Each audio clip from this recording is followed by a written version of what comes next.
Hello मेरे प्यारे बच्चों, आपका हमारे इस क्लास 12 की फिजिक्स की क्लास में स्वागत है, जिसमें हमारा जो पहला लेसन है वैद्युत आवेश तथा क्षेत्र, ये हमारा पहला लेसन है। इसमें आज हम बहुत ही मोस्ट इम्पोर्टेंट टॉपिक को लेकर आए हैं, जो एग्जाम में कई नामों से अलग अलग करके पूछा गया है, जिसका एक नाम हमने आपको बोर्ड पे लिख के बताया है। इसी के बारे में देखना है। हमारा ये है क्वेश्चन, अनंत विस्तार की समतल आवेशित अचालक प्लेट के समीप वैद्युत क्षेत्र की तीव्रता, यानी हमारा जो हमने जो क्वेश्चन नोट किया है कि अनंत विस्तार की समतल आवेशित अचालक प्लेट, कोई हमारी समतल आवेशित अचालक प्लेट है जिसका विस्तार अनंत है, और फिर प्लेट के समीप वैद्युत क्षेत्र की तीव्रता जो है ज्ञात करना है। इसी क्वेश्चन को अलग अलग नामों से जो है आपके एग्जाम में खूब नंबर लगा के पूछा गया है। जैसे कुछ नाम हम आपको पढ़ के बता रहे हैं। जैसे दिया है, गॉस के नियम का उपयोग करते हुए। देखिए, ये जो हमारा क्वेश्चन है ये गॉस के नियम के अनुप्रयोग में ही आता है। तो गॉस के नियम का अनुप्रयोग करके एक समान आवेशित अनंत समतल चादर, एक समान आवेशित अनंत समतल चादर के कारण वैद्युत क्षेत्र की तीव्रता, एक तो इस टाइप से पूछा गया है, और दूसरे नाम से पूछा गया है कि गॉस के नियम का प्रयोग करते हुए एक असीमित विस्तार वाली आवेशित समतल चालक, यानी असीमित विस्तार वाली समतल आवेशित चालक चादर के निकट वैद्युत क्षेत्र की तीव्रता, इस नाम से भी पूछा गया है। और इसी क्वेश्चन को गॉस के नियम का उल्लेख करते हुए, गॉस के नियम का उपयोग करते हुए अनंत विस्तार की समतल आवेशित अचालक प्लेट के निकट वैद्युत क्षेत्र की तीव्रता, ऐसे भी पूछा गया है। इस तरीके से कुल मिला के समतल प्लेट के चालक के निकट वैद्युत क्षेत्र की तीव्रता अनंत विस्तार की चालक है, और उसके निकट जो है वैद्युत क्षेत्र की तीव्रता, ऐसे अलग अलग नामों से बहुत सारे ये पूछा गया है। तो इसको आप समझ लीजिए, जान लीजिए, और ये एग्जाम में आपके आने के चांसेस बढ़ते हैं। तो चलिए समय न गवाते हुए क्लास की शुरुआत करते हैं। आप लोग से रिक्वेस्ट है कि भाई चैनल पर नए हो तो चैनल सब्सक्राइब कर लेना, और वीडियो को लाइक अवश्य कर दिया करिए। देखो भाई, ये सब जो लिखा गया है इसको आप आसानी से लिख ले जाओगे। कैसे लिख जाओगे? देखो, ये डायग्राम बना है, इसी डायग्राम के हिसाब से अगर आप सोच सोच के लिखोगे तो आसानी से बना ले जाओगे। कैसे बनाओगे? देखो, इसमें हमने लिखा है, माना एक अचालक पदार्थ की समतल प्लेट है। तो देखो, ये जो हमारा समतल प्लेट है ये एक अचालक पदार्थ की हमारी समतल प्लेट है। और आगे क्या कहा गया? जिसको प्लस क्यू आवेश से आवेशित किया गया है। आप देख रहे हैं इस प्लेट को हम कैसे आवेशित किए हैं, प्लस क्यू आवेश से जो है आवेशित किया गया है।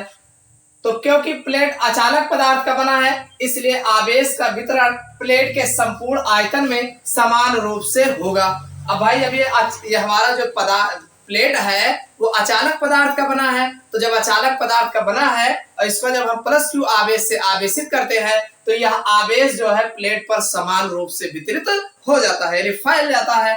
आगे दिया, प्लेट से r मीटर की दूरी पर एक बिंदु P है जिस पर वैद्युत क्षेत्र की तीव्रता ज्ञात करना है। यानी जो हमारा प्लेट है यहां से ये r मीटर की दूरी पर एक बिंदु P है। आप यहां मान सकते हैं एक बिंदु P है जिस पर हमें वैद्युत क्षेत्र की तीव्रता जो है ज्ञात करना है। ठीक, बिंदु P को गासियन पृष्ठ के एक तल पर रखे हुए एक बेलनाकार गासियन पृष्ठ खींचा जाता है। यानी जो है बिंदु P होता है, इसके तल के चारों ओर जो है एक बेलनाकार जो है गासियन पृष्ठ खींचा जाता है, जो कि चादर के तल के लंबवत होता है। भाई, चादर हमारे यहाँ रखा है और तुम यहाँ इसको बता रहे हो, यानी बिंदु P यहाँ बता रहे हो। अब इसके लंबवत आप जो है एक गासियन पृष्ठ खींचते हैं, ये तल के जो है लंबवत होता है। इसी पर हमें वैद्युत क्षेत्र की तीव्रता ज्ञात करनी। तो बात समझ में आ गई होगी।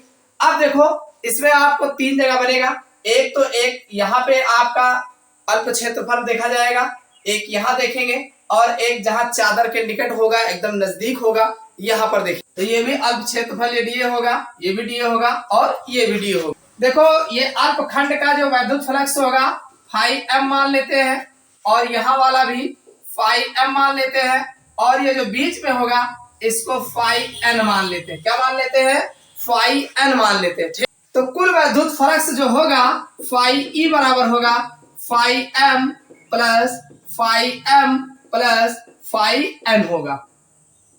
इतनी बात समझ में आई?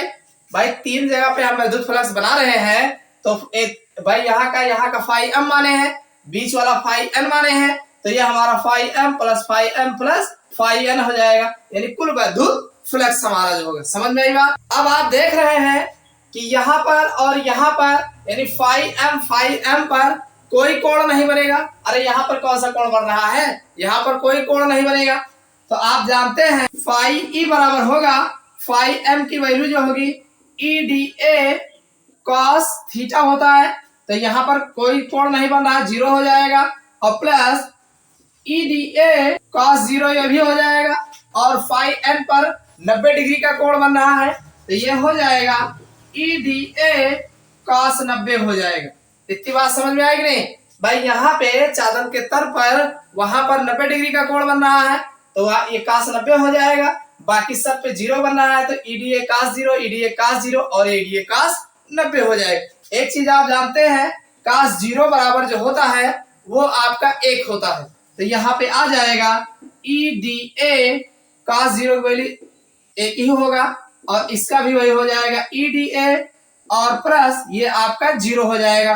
तो जब भी कॉस 90 का मान जो होता है वो जीरो होता है, तो जीरो से गुणा कराओगे सब जीरो ही हो जाएगा, तो इसका कोई बात ही नहीं करेंगे। ठीक, अब अगर आप इन दोनों को देखते हैं तो फाई ई बराबर आपको जो देखने को मिलेगा भाई दो है, दो जगह एक ही है, तो 2EDA हो जाएगा, 2EDA हो जाएगा। इतना समझ में आया कि नहीं? इसको आप समीकरण 1 मान लीजिए, और एक आप जानते हैं, क्या जानते हो? फाई ई बराबर होता है Q अपान एप्सिलॉन जीरो। नाम सुना है? बहुत अच्छे से सुने हो भाई। फाई ई बराबर होता है Q अपान एप्सिलॉन जीरो। भाई गॉस की प्रमेय क्या है? यही तो है गॉस की प्रमेय। तो गॉस की प्रमेय फाई ई बराबर बताता है ये आपका Q अपान एप्सिलॉन जीरो। एक चीज आप जानते हैं, सिग्मा बराबर होता है Q अपान DA होता है। भाई सिग्मा बराबर Q अपान DA होता है, तो अगर आप इसको Q बराबर लिखते हैं, मान लीजिए Q बराबर, तो सिग्मा DA हो जाएगा। आपको पता है सिग्मा बराबर Q अपान DA होता है, और फिर Q बराबर आप निकालोगे तो सिग्मा DA हो जाएगा। इस सिग्मा DA को अगर हम यहाँ पे रखते हैं, भाई इसमें रखते हैं, तो हमारा फाई ई बराबर हो जाएगा। भाई इसको यहाँ रखोगे तो ये Q की वैल्यू सिग्मा DA हो जाएगा, तो सिग्मा DA अपान एप्सिलॉन जीरो, ये समीकरण हमारा 2 हो जाएगा। समझ में आई बात कि नहीं? भाई फाई ई बराबर Q अपान एप्सिलॉन जीरो होगा, और हम जानते हैं सिग्मा बराबर Q अपान DA होता है, तो इस Q बराबर हो जाएगा सिग्मा DA। इस सिग्मा DA को इस Q पे रख देंगे तो फाई ई हमारा ये हो जाएगा सिग्मा DA अपान एप्सिलॉन जीरो। इतनी बात समझ में आई? तो ये भी फाई ई है, ये भी फाई ई है, दोनों को हम बराबर कर लेते हैं। तो समीकरण 1 बराबर समीकरण 2, यानी समीकरण 1 को बराबर 2 कर लेते हैं। सिग्मा DA अपान एप्सिलॉन जीरो बराबर हो जाएगा 2EDA हो जाएगा। अरे यही तो लिखा है 2EDA, और इसकी वैल्यू जो है हमने सिग्मा DA अपान एप्सिलॉन जीरो लिख ली। इन दोनों में आपको DA यहाँ पे है, DA यहाँ पे है, कट जाएगा, तो बचेगा क्या? यहाँ E आप रोक लीजिए, तो हमें E बराबर जो देखने को मिलेगा भाई ये इसके नीचे जाएगा, नीचे ही रहेगा, तो ऊपर बचा है सिग्मा और नीचे आ जाएगा भाई 2 बचा था 2, और ये एप्सिलॉन जीरो हो जाएगा। तो ये हमारा वैद्युत क्षेत्र की तीव्रता जो है निकल के आ जाए। इतनी बात समझ में आई? यानी कहने का मतलब भाई आप फाई ई बराबर Q अपान एप्सिलॉन जीरो रखते हैं, तो यहाँ आप सिग्मा बराबर Q अपान DA लेंगे, तो Q बराबर हो जाएगा सिग्मा DA, और फाई ई जो यहाँ पे Q अपान एप्सिलॉन जीरो रखे हैं, Q की जगह पे सिग्मा DA रखेंगे, तो ये हमारा फार्मूला बनेगा। तो समीकरण 1 और 2 को अगर आप बराबर करते हैं तो आपका सिग्मा DA अपान एप्सिलॉन जीरो बराबर 2EDA आ जाएगा, DA कट जाएगा, E बराबर ये E2 यहाँ आ जाएगा, तो सिग्मा अपान 2 एप्सिलॉन जीरो जो है हमारा निकल के आ जाएगा, जो कि ये अचालक प्लेट के निकट जो है वैद्युत क्षेत्र की तीव्रता होती है। तो आशा करते हैं ये आपको समझ में आ गया होगा। तो ये आपका जो क्वेश्चन था, अनंत विस्तार की समतल आवेशित प्लेट के समीप वैद्युत क्षेत्र की तीव्रता जो है E बराबर सिग्मा अपान 2 एप्सिलॉन जीरो निकल के आ जाएगा। उम्मीद करते हैं ये आपको जो है समझ में आ गया होगा। तो समझ में आया होगा तो वीडियो को लाइक अवश्य कर दीजिएगा। अगले क्लास में जो है हम जो है अगले टॉपिक पर बात करेंगे।